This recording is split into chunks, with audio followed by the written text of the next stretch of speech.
আসসালামু আলাইকুম। আরএস লাইফস্টাইলে আপনাদের সবাইকে স্বাগত জানাই।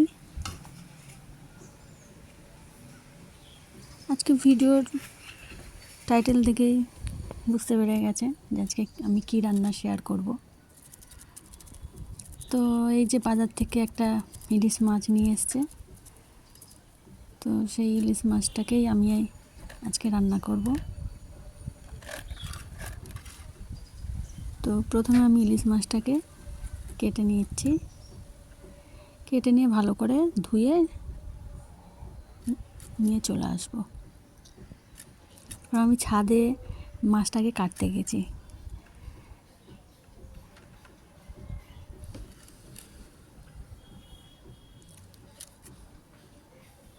তো মাছটা আমার কাটা হয়ে গেছে, মাছটাকে আমি ভালো করে ধুয়ে নেব।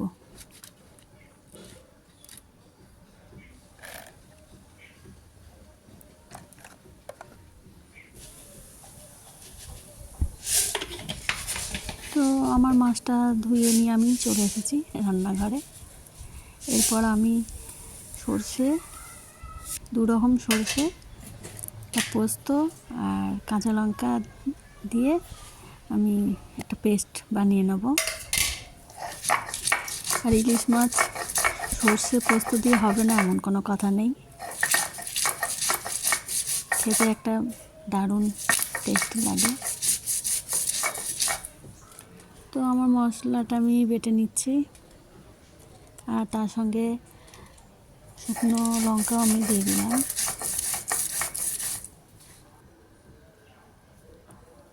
তো মশলাটা না আমি ভালো করে বেটে নিয়েছি, কারণ আমি মশলার সমেত সব দিয়ে দেবো, কারণ ছেঁকে নেবো না, যার জন্য আমি সব মশলা ভালো করে পিষে নিয়েছি।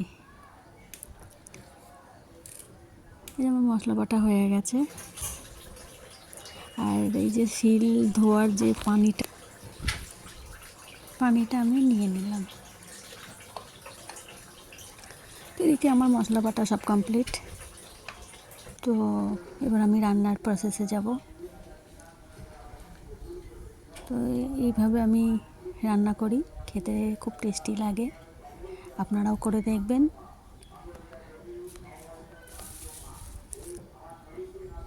তো মশলাগুলো আমি সর্ষে পোস্ত দিয়ে নিয়েছি, আর যেহেতু আমি মাছের নুন হলুদ কিছু মাখাইনি, সেই জন্য আমি এখানে একটু হলুদ গুঁড়ো দিয়ে দিলাম।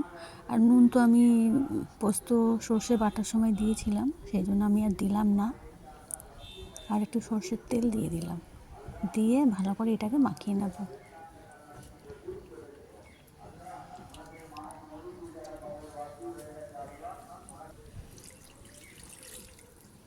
তো সেই শিল ধোয়ার পানিটা আমি দিয়ে দিলাম, আর একটু পানি অ্যাড করতে হবে, সেটাও আমি করে নেব। নিয়ে আমি এটা রান্না গ্যাসে বসিয়ে দিলাম, দিয়ে আর আস্তে আস্তে এটাকে হতে দিতে হবে। খুব জোরে দেওয়া যাবে না, কারণ খুব জোরে দিলে পানিগুলো সব মরে যাবে। এটাকে আস্তে আস্তে করে এটাকে রান্না করে নিতে হবে। তো দেখো আমার রান্না হয়ে গেছে। গ্যাসের আঁচটাকে পুরো লোতে দিয়ে আমি রান্নাটা করেছি, আর কত সুন্দর হয়েছে, আর শুধু সুন্দর হয়নি, খেতেও খুব টেস্টি হয়েছিল। আর যেহেতু আমি অনেক লঙ্কা দিয়েছি, সেজন্য আমি আর বেশি কাঁচা লঙ্কা দিলাম না, দুটো কাঁচা লঙ্কা দিয়েছি। আর তরকারিটা হয়ে যাওয়ার সময় একটু সরষের তেল আমি অ্যাড করে দিয়েছি। তো রান্নাটা আমার কমপ্লিট, বেশিক্ষণ টাইম লাগেনি। আর দেখুন মাছগুলো কত সুন্দর আছে, আর রান্নাটাও কত সুন্দর হয়েছে। এইভাবে আপনারা বাড়িতে রান্না করবেন, খুব ভালো লাগবে খেতে।